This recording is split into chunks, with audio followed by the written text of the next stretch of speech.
So as you guys know, my main goal with this YouTube channel is to just simply share empowering information. I do my own videos, but of course I do a lot of interviews just to get people's information, opinions, and experiences out there. People who I resonate with, I particularly vibe with.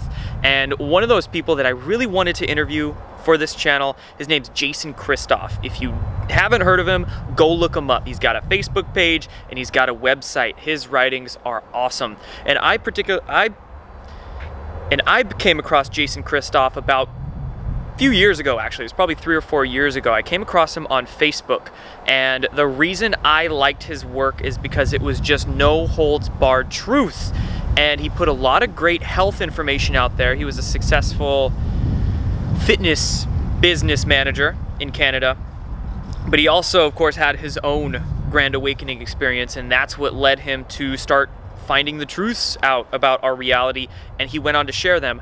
I came across his work, I definitely liked it, and especially during the stage I was going through, I was not only hungry for the information, but hungry for the validation as well. And reading his writings back then definitely let me know that I wasn't crazy and I wasn't alone. So I hope you guys enjoy this particular interview with Jason Christoff. I was excited to have him on. We just talk about the basic structure of the matrix and how to transcend that. And I think you guys will like it. So go check his stuff out and watch this great interview. Take care.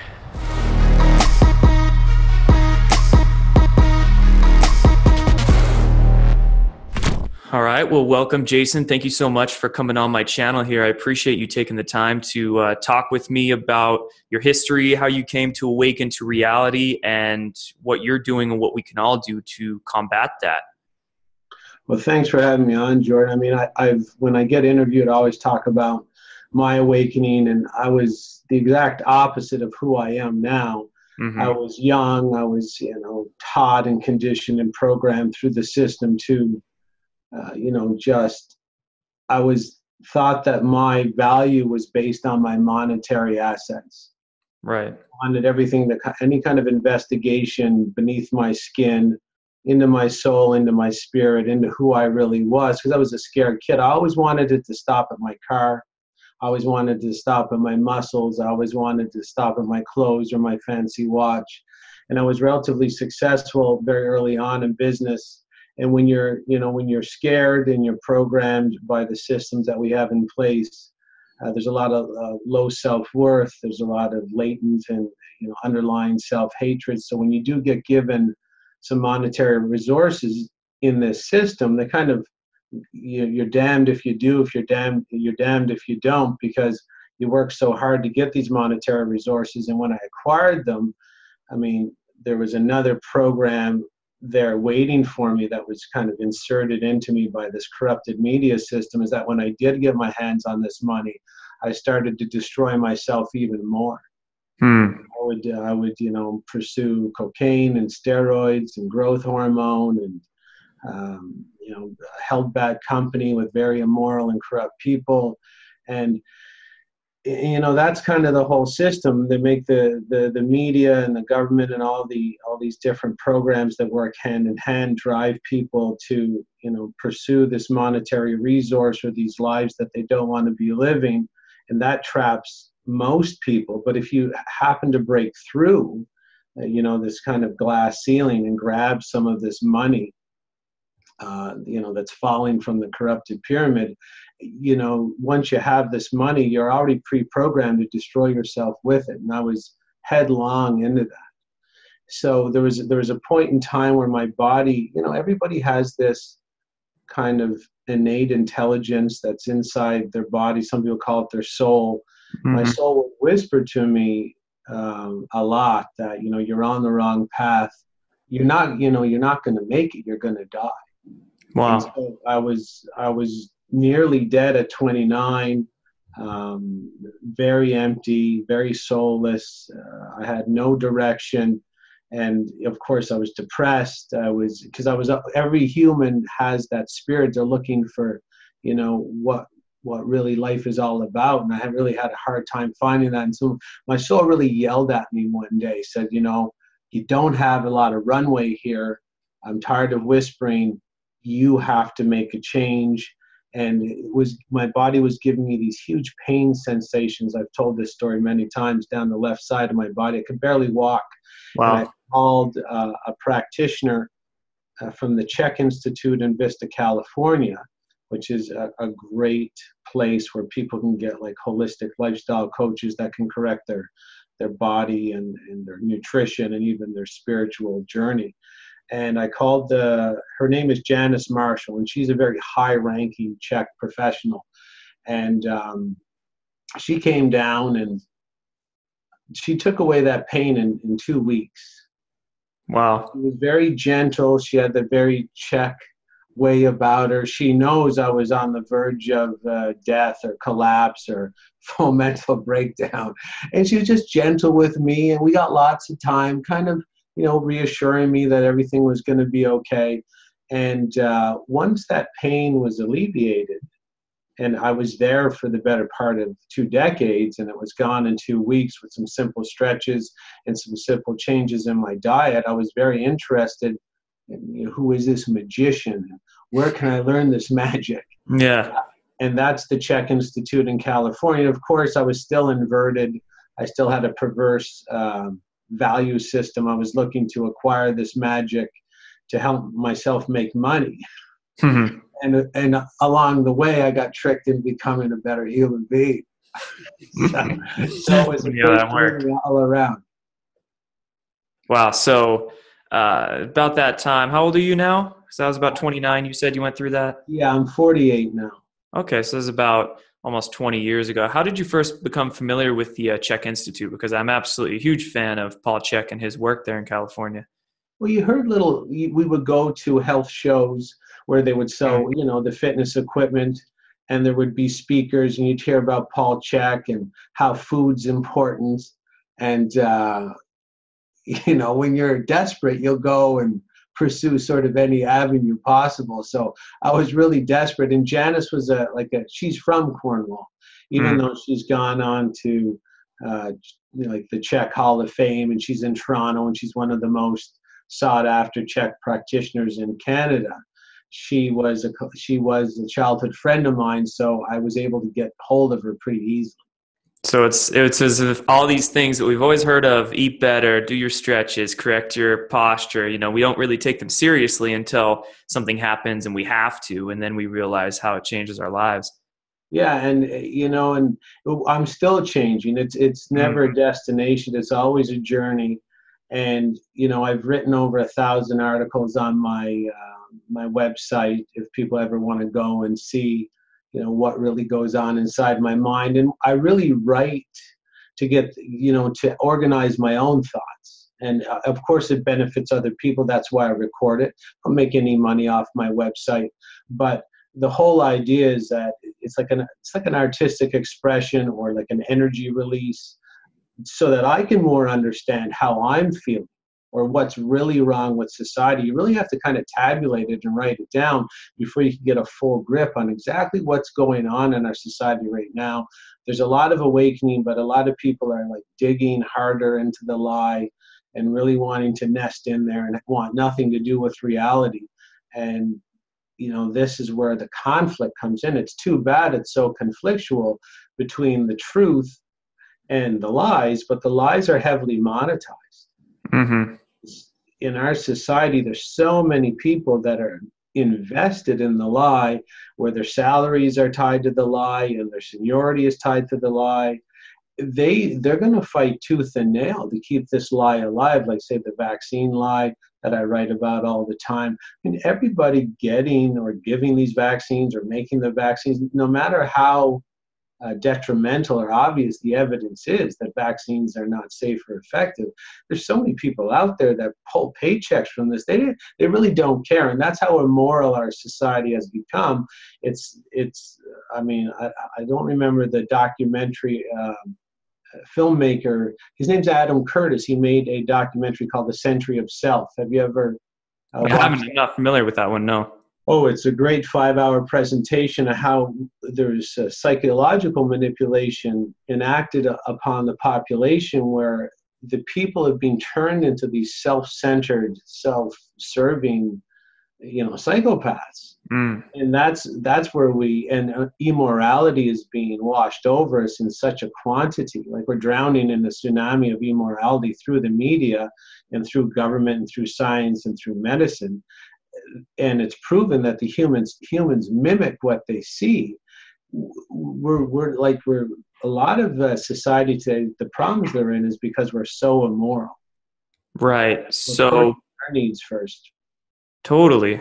Completely agree. So how did you, around that time frame of you getting yourself healthier, finding these new ways of being, how did you stumble across that big lie? Was it kind of topic by topic you began to see, or was it kind of all at once? It's topic by topic, because when you would go into, say, the monetary lie, the fake paper currency that people, like the circus animal acts that humans do for their fake paper currency, or it wouldn't matter if it was Lipitor, it wouldn't matter if it's aspirin, it wouldn't matter if it's Tylenol, it wouldn't matter if it's the school system. It didn't really matter what you went into. All the systems were the same. They're all fraudulent. They're all monetized, where they draw people's energy into them. And so the people are fortifying the lies only because they're paid to. And then there's propaganda, media propaganda, and then school indoctrination that that produces the kind of compliant order taker that is going to be employed inside the big corrupt pyramid. They're all really the same. All the lies they have the exact same foundations. And that's why it's always very dangerous to let government start giving out so many jobs. Because the government, of course, if you look into the government, it's not the government. It's real families that masquerade as the government, because the human has to be fooled to participate. This is called the contract in ruling family circles. You have to have the slave volunteer for their slavery and their stealth euthanasia, or there's too much pushback. Right. That's also getting the willingness of the participant as well. You're not necessarily going against free will if the person is willingly subjecting themselves to the systems. Yeah, and even if the system kind of uncloses itself and takes off its disguises at some time, it's been proven that the human mind, the hardest thing that the human mind can undertake is admitting that it got conned. So you have a parent bringing their child to get vaccinated. It's easier to vaccinate the child and poison your own child than to admit that you might have been conned with, say, the first two children. So you can actually unveil the whole corrupt system eventually, and people don't even react to it, because the hardest thing that the mind's been proven to undertake is to contemplate and reverse engineer that they were conned and they're not as smart as they think they are.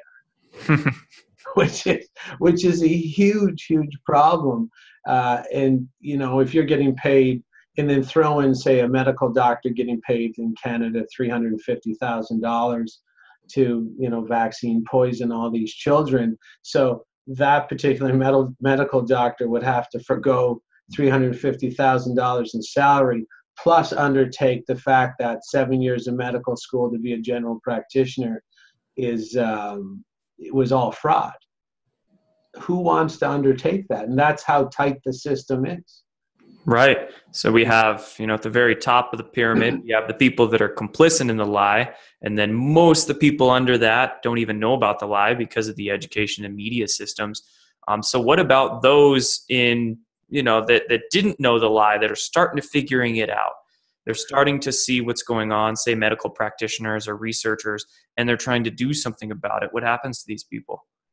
Well, the people, if they really want to awaken, they have to understand the role of sedatives or painkillers or toxins.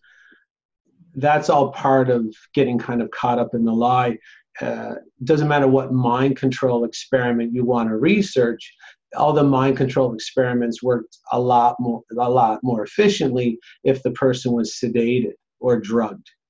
So caffeine and coffee and Red Bull, and those are all the caffeine modalities of putting the person kind of into trance. And there's just chocolate with the caffeine, and then there's junk food and sugar and white flour and alcohol and nicotine. So, you know, if you have someone that's sort of awakening, they have to understand it's like almost like a chemical dictatorship. The immoral and unethical and childlike and emotional part of the brain lives sort of down by the ear. And that part of the brain doesn't have a really high chance of awakening. So if the person's super polluted and super chemically infused, you know, they got the mercury teeth fillings, they're vaccinated, they're having a coffee in the morning, they're having wine when they come home at night, they're having a 12-inch sub from Subway and a couple macadamia nut cookies and a Diet Coke as their lunch. The chances this person's going to awaken and stop being like a compliant order taker is very low. Right. Because there's the cerebral cortex, which is at the top of the brain that runs down the center of our brain. That's where morality lives. That's where ethics lives. That's where high intelligent perception lives. This is where all the high-end functions of the brain, you know, actually hold their addresses. And to get to that part of our psyche and to get to access that part of our intelligence, we have to be healthy.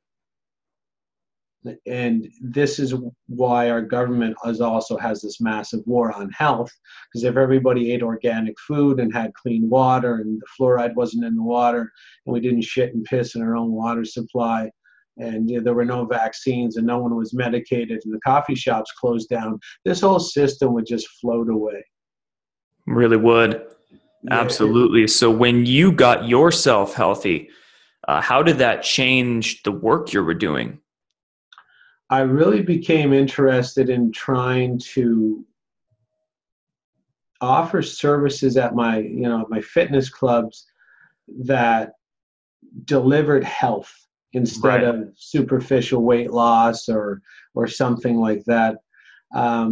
I really wanted to get people on a journey where they would end with the check information or even the information from, I like the book Whole30. I really like that concept of eating. It works very effective for helping people lose weight and activate the upper echelons of their intelligence. And that's really how I started, working my business, trying to always get people better results, get them healthier, try to activate their innate intelligence and, their cosmic forces where they can maybe talk to the Godhead a little bit more, where they could hear the whispers of their soul. That's what I really wanted. I'm in a small community. Some people go for it. Some people want, the quick acting things, but a good diet, you can do both with a good diet. And that's how we're running our business now, focusing more on nutrition, scientific training, and of course, self-sabotage is a major pillar, which is something in the fitness industry I found I only offer at my fitness club is a full review of what causes self-sabotage, where you have warring factions inside your own mind.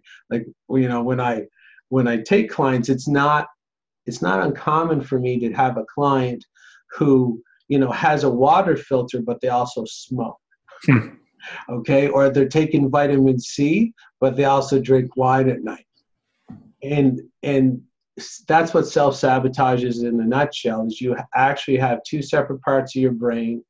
They're going toe to toe all the time. So you take one step forward, you take one step back. You want to take one step forward, you take one step back, and you're really busy and you're doing stuff like you're at the gym, plus you're drinking wine. Like your agenda is packed, but you're getting nowhere. Right. And there's various psychological reasons that have more to do with the media than anything else, why people have separate personalities that they try to live out at the exact same time, separate and opposing personalities. So let's talk about that a little bit, because there's this huge push into the collective consciousness, which is fantastic, understanding that the mainstream media is fake news. So how exactly do the power structures in control use the mainstream media to separate our consciousness? Well, this one's so simple, it'll probably blow your mind. But What you'll notice at the theater is that there's no movie of, say, a guy like me just getting up and I just kiss my wife good morning, kiss my daughter good morning, okay? And I make a healthy breakfast. I mean, how boring is this movie yet, okay?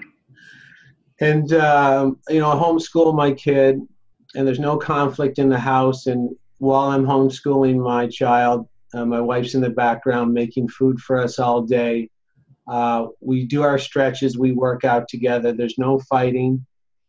And we eat lunch together, we eat dinner together. And then at night we retreat and my daughter draws. So picture the movie of my daughter drawing. And my wife goes to stretch, and I go to write, and then we all go to bed. How's that movie? It might not be the most money-producing movie, but it might be the most envy-producing movie in quite a few people. Yeah, and this is the whole idea, is that the ruling families don't care which movie you go to because they know that the movies are all the same. They involve conflict, period. And it's being shown, if you watch a couple of videos on YouTube of the psychology professor, Dr. Jerry Croth, and Croth is with a K, K-R-O-T-H.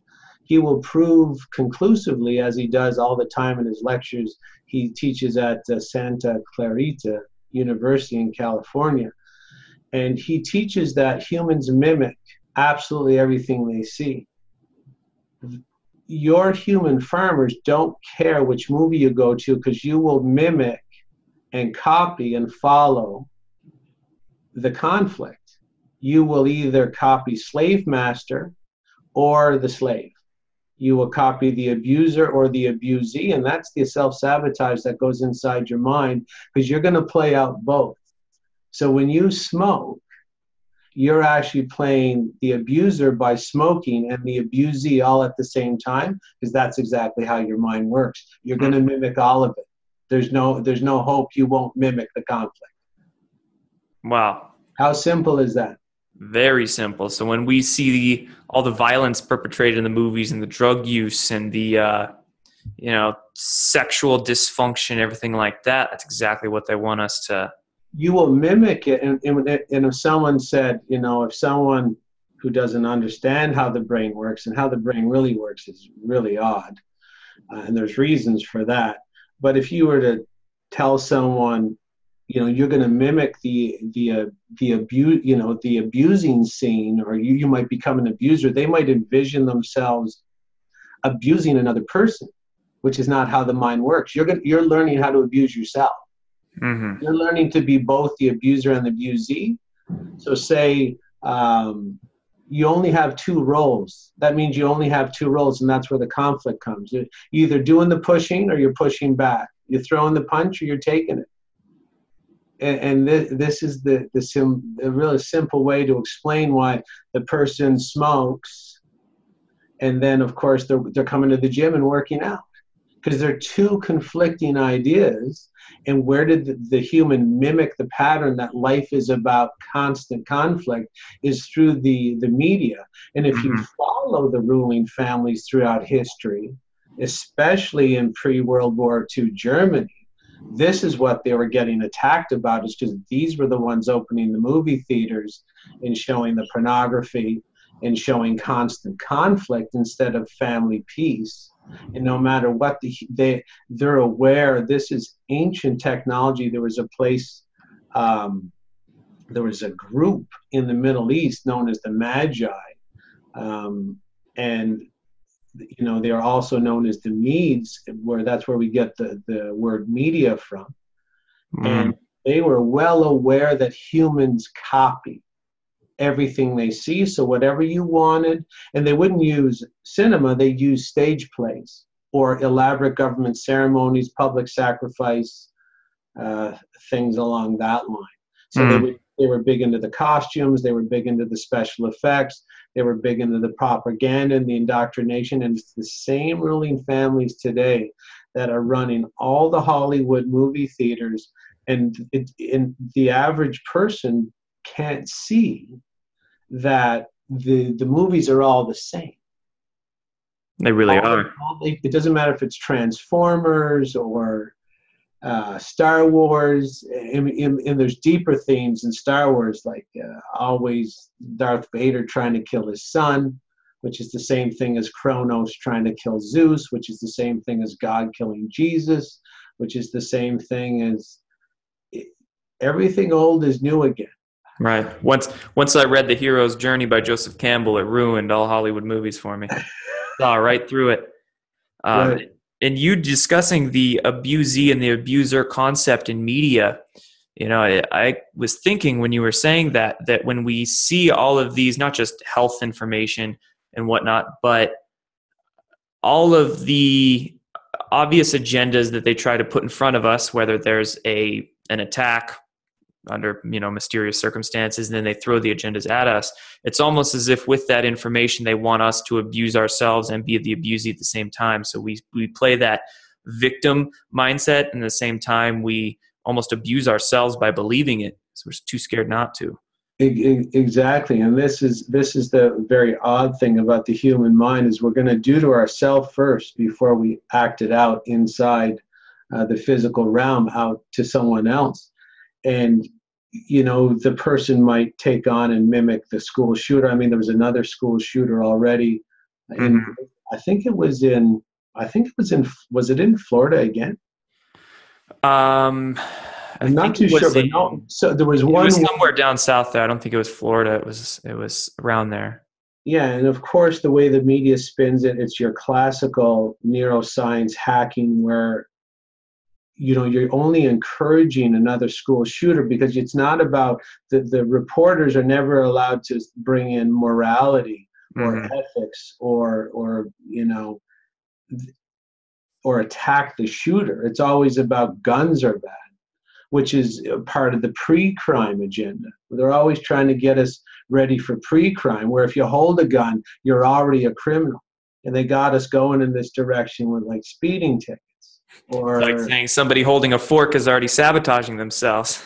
You don't know what they're going to choose. Look, you better put that down. We've got to put you in jail. All the agendas sort of work together, and it's very hard for the average person, especially if they're not healthy, to pick out even one of them. I mean, there's so many going on right now, like the driverless car agenda that I talked about a couple articles ago. People aren't really aware how their future is being manipulated on their behalf, and it's also sold to them as they're making all the decisions. Again, you got to get them to comply and acquiesce to the lie. If someone wants to see half the things I talk about on my Facebook page or on my website, or even for you, Jordan, they would have to have some sort of access to their upper neurological functions. And it's well documented that the upper part of our brain at the top of our skull is really different than the one that's in the midbrain or a little bit below. The one below you do not want active. It'll make you like a really bad, immoral, unethical person. And that's where I was living to start. Is that kind of what they term as the reptilian brain, when you're in a fight or flight response, kind of the lower quarters there? Yeah, the reptilian brain is like the dumbest, worst part of you, which has a benefit, right? Like it's not, if someone broke into my house right now, the reptilian brain and me are really friendly, because I might have to defend myself. And, but you can activate the reptilian brain by poisoning yourself with coffee or Gatorade or smoking a cigarette or like junk food from McDonald's. And you're not really supposed to have the reptilian brain, the part of the brain that's aggressive and low IQ and defensive and violent. You're not supposed to have that on. So if we look at our society in total, we're seeing the reflection of which part of the brain is on. And our human farmers know this inside and out, to get us into a pack of wild animals where we're a lot easier to control because we have these low IQ urges from the reptilian brain. All they do is just constantly poison us. Fluoride in the toothpaste. The vaccines, unfortunately, are even a step higher on the social engineering list, because they're trying to destroy the brain altogether. So there's trying to chemically manipulate the brain function to be only in the reptilian brain. And then they're like, well, the hell with that. Why don't we just kill the brain altogether? And that's what the vaccines are for. I guarantee that's what they're for, is to a full chemical lobotomy. They're tired of trying to manipulate the functions of the brain. They just want to destroy it outright. Doesn't it blow your mind with how much we are toxified through engineered foods and vaccines and fluoride and geoengineering programs above our heads, how resilient the human body really is? It's unbelievable that here. And I don't know if they don't have the dose right, or they're as shocked as we are, or we, you and I, because a lot of other people don't know they're trying to be poisoned back into the Stone Age. But yeah, it's completely, the human body can go through quite a bit, but we do change on a genetic level. There's a lot of evidence that the insults we take on throughout our entire history are librated in our DNA. And that can be really scary if you get into the slave master mimicking, because if someone's has been a slave for the past 3,000 years, and it just happens that all their actions are librated in their DNA, you can see why they want nothing to do with the truth and nothing to do with freedom. They're actually afraid of freedom and want nothing more than cozy up in the lie and suck on master's tit and take the left side of master, And this is sometimes which is hard to contemplate, because if that's true, if we library all our collective experiences in our DNA, you can see why a lot of people are kind of going off the rails a little bit, because the abuse is just getting more intense right now. And that's why it's so important to release these traumas and come to terms with our shadows and ourselves and get ourselves healthy, because really that DNA, it's not just more than making our meat suits. It's, goes into our future, our past, everything about who we are collectively. And that's why it's important not to collect the conflict that is programmed through the media. I call this the third option. So slave master, slave, or abuser, abusee. It's almost like we've been programmed from the get-go to only have two options, right? Be taking the punch or giving it.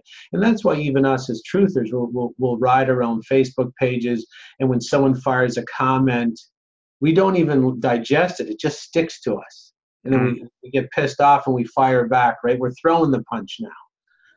I've been practicing the third option, which I call the magical third option of inaction, to let it go through you, to let it go right through you, so that you're not reacting to this lifelong program that our human farmers really benefit from, where you're always wanting conflict. Like someone throws a punch at me now, verbally or through my Facebook page, I let it go through me, and then I sit. That's it. I'm not hot on the keyboard like that Kermit the Frog meme on the typewriter, going like crazy, trying to throw back the punch, because this is the energy wastage that our human farmers really bank on, that we really just don't focus. We're just going toe-to-toe in a different realm. So does the third option of inaction actually mean inaction as in you don't do anything, or do you just let that slight go through you, you take your time and calm yourself down and then respond? Or is it kind of either or, pick your battle kind of thing? Yeah, it's like, pick your battles. Like if someone came in here right now, even though I'm a Canadian and, I got 4 guns in here right now, I'm not going to let it go through me if some guy comes in here with a gun. Okay, he's going to get a reaction. Right. If someone fires something on the Facebook page and said, you don't know what you're talking about. You're an idiot. If you are kind of caught up in that slave master slave programming, or taking the punch, throwing the punch, all you want to do is throw back the punch, and you'll actually can feel that person's words. If you don't know how to let it go through the back end, you can actually feel that person's words stick in your bones. It can make your stomach jingle. It can make you nervous. It can make your hands shake.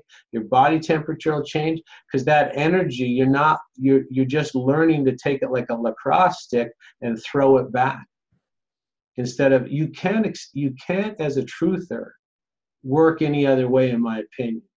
Because the more truth you try to get out there, the more you'll be attacked. And if you facilitate this action-reaction mind control program, you'll just be energized to the hilt. And if you notice some of the biggest truthers, like I noticed, say, Janice Barcelo or Michael Tessarion, and there's been some days when I've been interviewed, I look at the images, I look exhausted. I don't know what I look like today, but you're good. okay. Must be a nice shiny day out there. Good lighting on your face. It was great yesterday. I was in the sun all day, but because the energy, if you don't learn to let it go and exercise that third option, which is probably really the free will that we were given, you're going to have all that negative energy stick in your system. And I think it could kill people prematurely. And we would lose a lot of the truthers' knowledge as they get into their older years.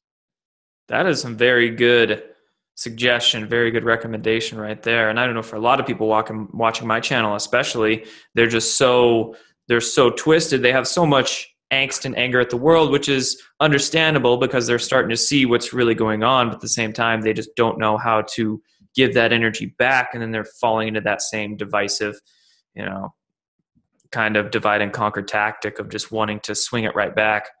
Right. And you come across someone, like I walked into my gym and I heard of a mother maybe wanting to vaccinate their child. I know vaccines are stealth euthanasia. I know it's a Holocaust 2.0. I'm well aware what vaccines are for. I know who invented them. I know what they're designed to do. They're, designed to cull the herd. They might even be designed to take out a particular segment of the population, ones that are too inept or too unintelligent to put the dots together.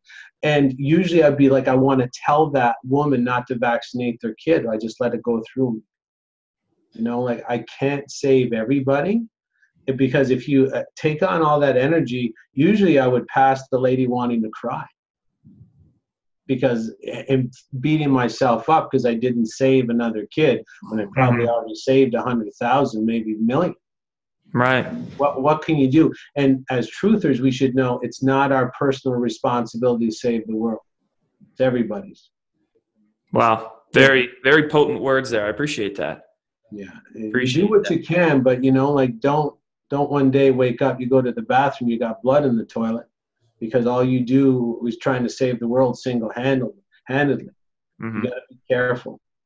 Yeah. We're all in this together, and we all need to pick each other up and help each other continue when the going gets tough. Right. Totally. So where can people find your work? Where are you mostly putting your energies into these days?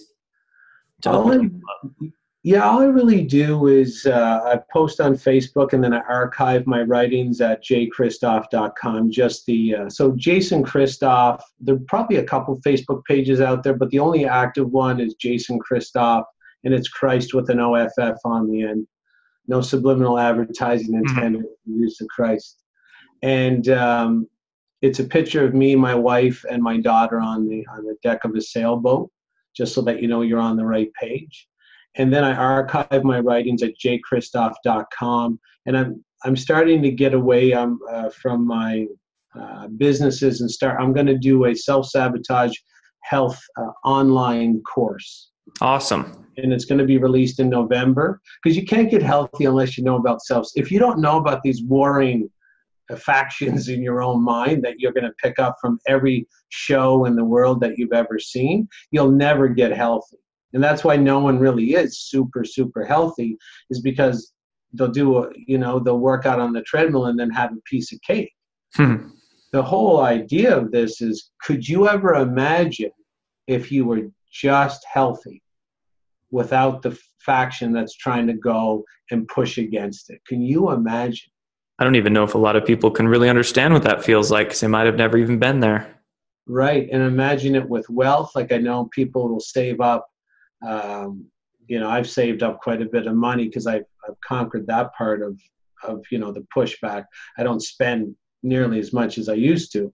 And could you imagine if you didn't have wasteful spending, if you worked out on the treadmill, like how quick will your results be if you exercised but didn't drink the wine? And are you aware of how that's a program? Are you aware of how when you went to church and it's proven that humans mimic, and you saw the priest drinking the red wine, that you were going to copy his drinking of the red wine.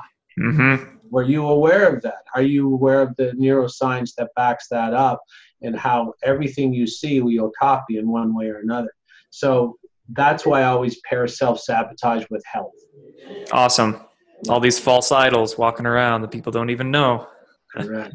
Awesome. Well, thank you so much for talking with me today. I absolutely appreciate the work you do and how you try to wake people up. So we'll get this out there and get people healthy and get people woken up. Well, thanks, Jordan. Thanks for having me on. I hope it was. I hope I gave a good interview today. I'm a bit relaxed. I'm probably embracing the third option a bit too much lately. No, I think a lot of people need to see somebody doing that and how big their smiles can be when they just don't waste their energy on stuff that doesn't matter. Correct. Awesome. Thank you. Have a great day. You too, Jordan. Thank you.